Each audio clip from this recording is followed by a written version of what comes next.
Hi, my name is Sumira. You can call me Mira. Welcome to my YouTube channel.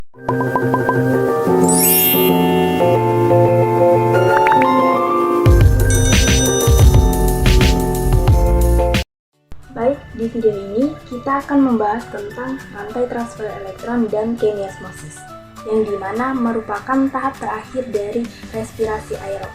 Dan pada tahap inilah yang akan membentuk sebagian besar ATP kita.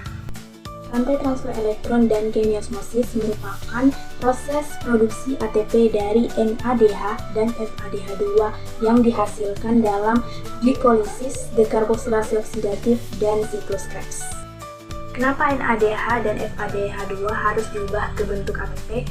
Karena NADH dan FADH2 merupakan salah satu bentuk energi, namun belum dapat digunakan oleh tubuh.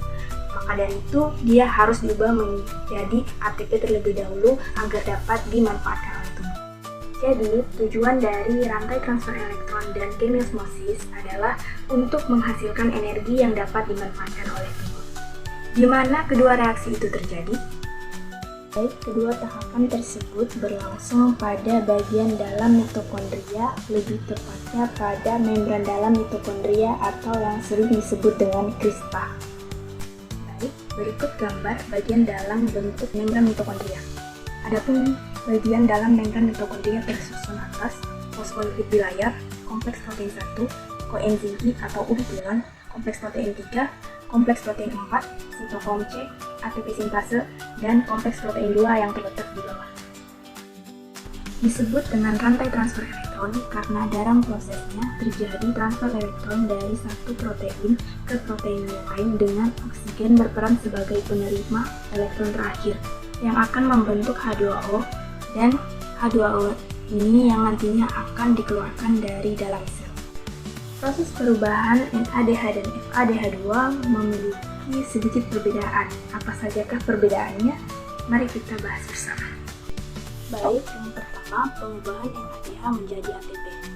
NADH diuraikan menjadi NAD+, yang membuat elektron hasil dari reaksi ini akan masuk ke kompleks protein 1 dan dikirim ke ubiquinon.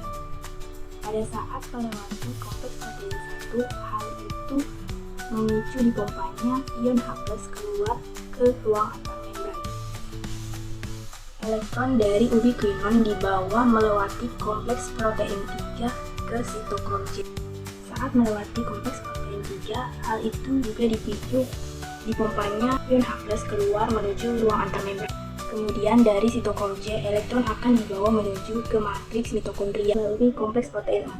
Saat elektron melewati kompleks protein 4, memicu keluarnya satu atom hidrogen lagi menuju ruang antar membran. Selanjutnya, elektron akan diterima oleh molekul oksigen yang akan berikatan dengan ion H+ yang akan membentuk H2O. Bila dihitung transfer elektron dari bermacam-macam protein tadi, memicu dipompanya 3H+ keluar menuju ruang antar membran.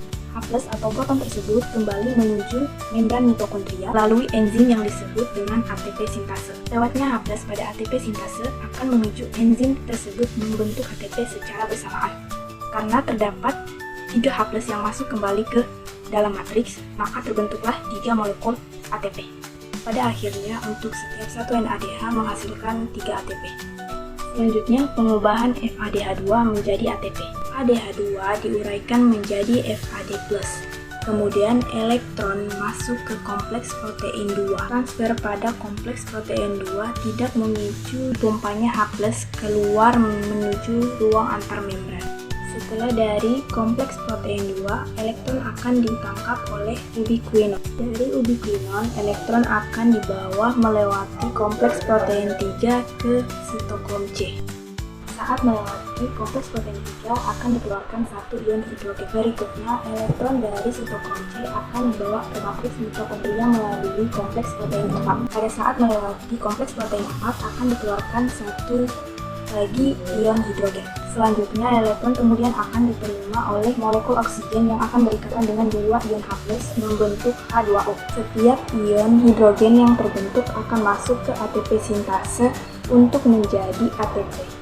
Jumlah ion hidrogen yang dikeluarkan berjumlah 2 untuk setiap satu molekul FADH2. Jadi hasil dari perubahan setiap satu FADH2 itu menghasilkan 2 ATP. Proses transfer elektron terjadi sampai tahap diterimanya elektron oleh oksigen yang merupakan aseptor elektron terakhir. Sedangkan proses pembentukan ATP oleh enzim ATP sintase tersebut dinamakan dengan keniosmosis. Baiklah, itu tadi penjelasan tentang rantai transfer elektron dan keniosmosis. Semoga ilmu hari ini bermanfaat dan dapat dipahami dengan baik.